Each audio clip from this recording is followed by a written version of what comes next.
Olá, Roberta Mustak para mais um post do canal T21. Hoje a gente vai conversar um pouquinho sobre a pirâmide proposta pelo CPEC, que o Dr. Zan fez. E a gente anda recebendo muitas perguntas, muitas dúvidas, e eu peguei algumas de umas nutricionistas e vim trazer para ele poder esclarecer para a gente. Dr. Zan, obrigada por mais uma vez aceitar o meu convite. E a questão é o porquê da inversão ligada aos carboidratos. Aqui tá a tabela para vocês, eu acho que depois a gente vai por aí também, mas a gente viu aqui que no brasileiro está aqui embaixo e para o CPEC está aqui em cima. Por que dessa inversão? Então, é de suma importância caracterizar que essa pirâmide básica nutricional, que é universal, e o Brasil, sem dúvida nenhuma, compartilha com isso, nós entendemos que há um desvio dessa pirâmide na questão de oferta de carboidrato, porque carboidrato é sem dúvida nenhuma um aporte calórico. Todos precisamos do aporte calórico.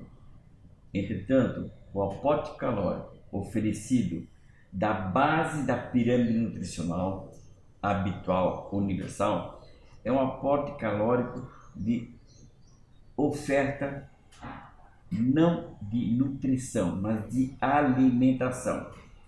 E nós queremos enfatizar o seguinte: alimentar dentro desta base piramidal faz com que esse indivíduo potencialmente aprenda e tenha uma memória celular de um aporte de carboidrato que é real. A memória celular acontece principalmente na primeira infância. Então, se eu oferecer muito carboidrato para esse indivíduo, essas células dele terão uma memória clara e solicitarão a esse indivíduo de uma forma permanente ou mais incisivamente a intenção de ter um aporte de carboidrato. Ora, carboidrato tem em toda a alimentação. A pessoa com trissomia 21, por ter, na grande maioria dos casos, intestino mais longo, por ter uma hipotonia da sua peristalse, estando presente uma hipotonia, o trajeto do bolo alimentar, ou melhor, daquilo que eu ingiro, o trajeto no trato digestório vai ser mais lento e mais longo, mais lento pela hipotonia e mais longo pelo incomprimento. O fato de intestino ser mais longo e mais lento faz com que esse indivíduo tenha uma absorção que chamamos de biodisponibilidade, que ocupam dois momentos clássicos. É muito importante enfatizar isso. Existe uma biodisponibilidade de elementos naturais que correspondem àquilo que o corpo precisa. O corpo absorve 80% da sua necessidade via alimentação natural, enquanto que ele absorve 20% do alimento, mesmo que sintético, e aí ele absorve na marra. O que eu quero dizer é o seguinte: a biodisponibilidade natural, que corresponde a 80%, só é absorvido aquilo que cabe no armazém do trato digestório, enquanto que do outro lado entra independentemente de condições de absorção de produto que vai ser incluído 20% a mais. Vamos lá. O carboidrato entra em potencial de 80% e teoricamente não entraria o excesso, mas o excesso vindo via alimentar paralela são 20%. Esses 20% vão ser absorvidos querendo ou não. Isso vai ser um acúmulo e via intestino mais longo, o acúmulo é maior que 80% e o acúmulo é maior que os 20%. Portanto, o aporte vamos considerar, dentro dessa pirâmide que vocês vão ver, existem momentos clássicos onde eu tenho estruturas nutricionais que evocam, por exemplo, oleaginosas e grão de bico. Como na imagem é muito pequena essas fotografias, esses desenhos, fica difícil de observar o que é oleaginosa, o que é grão de bico, mas as oleaginosas e o grão de bico tem produtos nutricionais fundamentais que evocam habilidades neuronutricionais, que por sua vez terão uma absorção máxima de 80%. Isso é o suficiente para o meu armazém normal de dieta e oferta natural. Se eu introduzir esses produtos dos derivados das oleaginosas e dos derivados que existem, por exemplo, no grão de bico, medicamentosamente ou de forma sintética, eu vou absorver sim 20% de excesso. Os eventuais excessos, quando são de origem natural, não geram comprometimento, mas quando são de origem sintética, poderão gerar comprometimentos em virtude da hiperdosagem e da eventual toxicidade do produto sintético. E um outro ponto que não foi perguntado, mas eu vou salientar, é a proteína animal derivada de carne de gado. Nós preferimos dar a carne de gado, dependendo da idade, uma vez por semana ou 2 vezes por semana, sempre moída e sempre na hora do almoço. A carne de gado é importante. Nós temos que dar carne de gado, proteína animal para nossos filhos. Só que com a consciência de que eu preciso disso, não somente pela proteína, mas principalmente pelo aporte de ferro. E ferro é um substrato neuronutricional muito importante. Considerando a carne de gado e todos os outros elementos que evocam proteínas, assim como, por exemplo, a oferta de derivados lácteos, que é uma outra questão que é colocada com relativa frequência. O derivado lácteo é um sustentáculo de aporte proteico liquefeito. Então a pergunta muitas vezes é assim: eu preciso dar leite para o meu filho? Leite é uma fonte de proteína e cálcio, como vocês todos falam, mas a principal fonte, a principal indicação do leite é fonte liquefeita de proteína. Então, se eu tenho proteína animal do leite, se eu tenho proteína animal da carne de gado, e se eu tenho proteína fundamental, a melhor proteína que nós temos é do ovo de galinha, que nós temos uma forma mais fácil, mais barata, que inclusive além de proteína me oferece colina, que fornece base da neuronutrição. Então, este é o perfil da proposta daquilo que nós chamamos pirâmide nutricional do CEPET, que não faz o indivíduo ficar obeso e que dá uma oferta de neuronutrição e não é alimentação para engordar.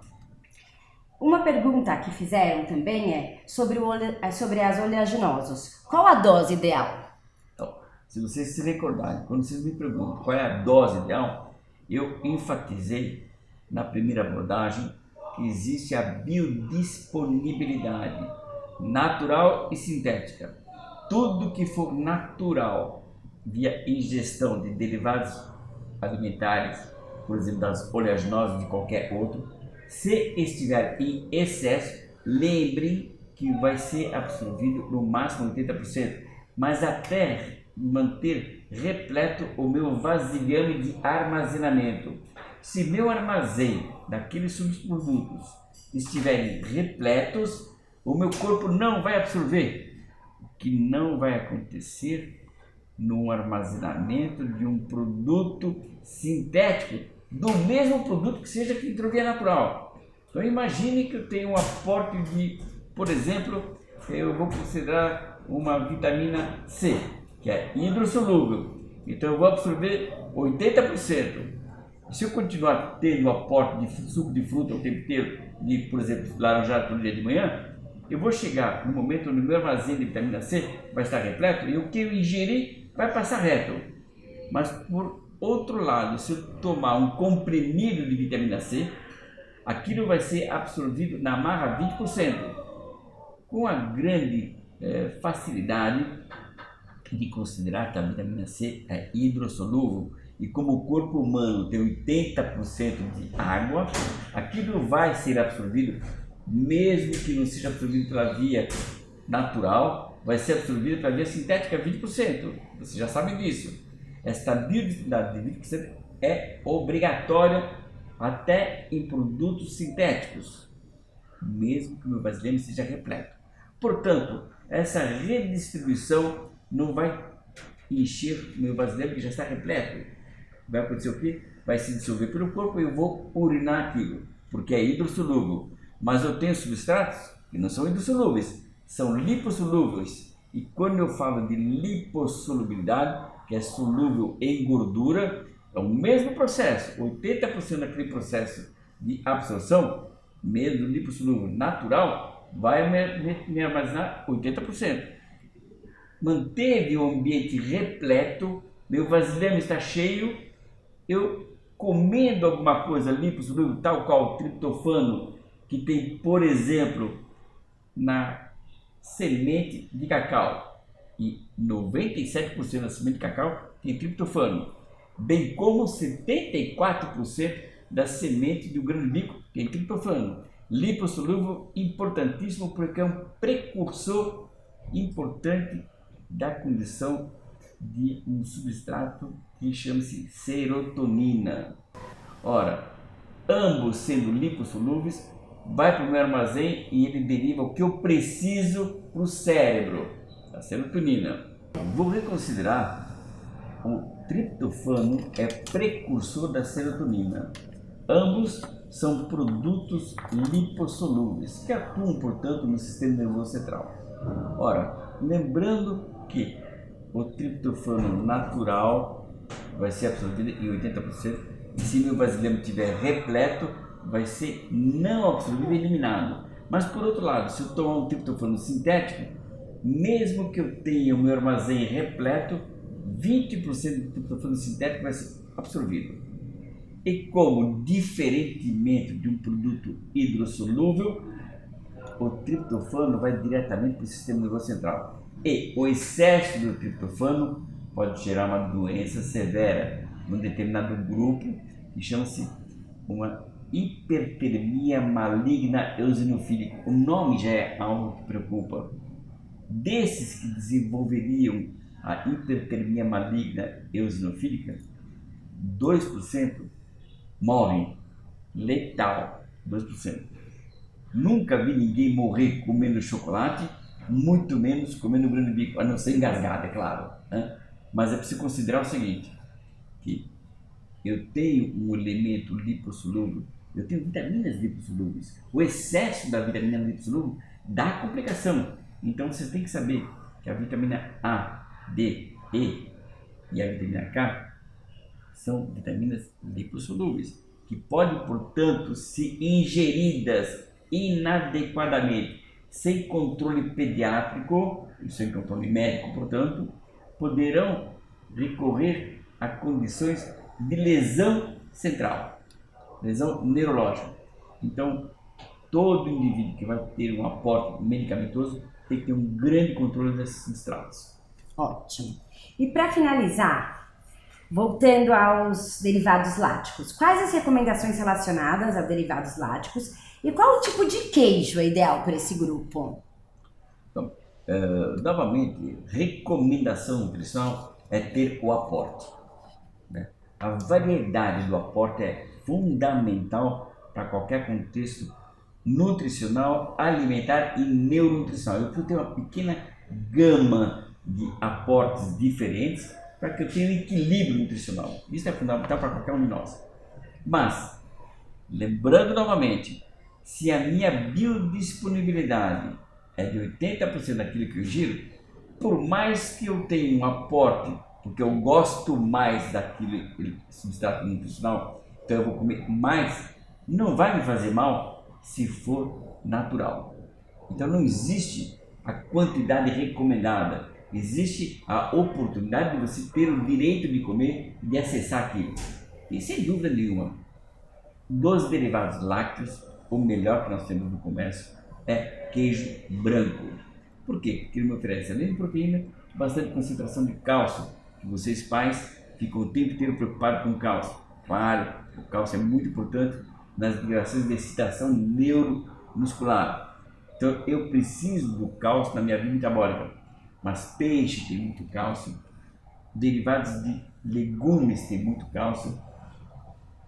Eu tenho condição de oferecer no leite e nos derivados lácteos, de forma geral, bastante cálcio. E a mulher deles enxerga neste momento um aporte considerado normal, sem abusar, de queijo branco, que é um queijo barato. A ricota, você pode complementar com outros substratos nutricionais, você pode colocar folhas, pode colocar sabores, pode colocar até fruta com queijo, é bom.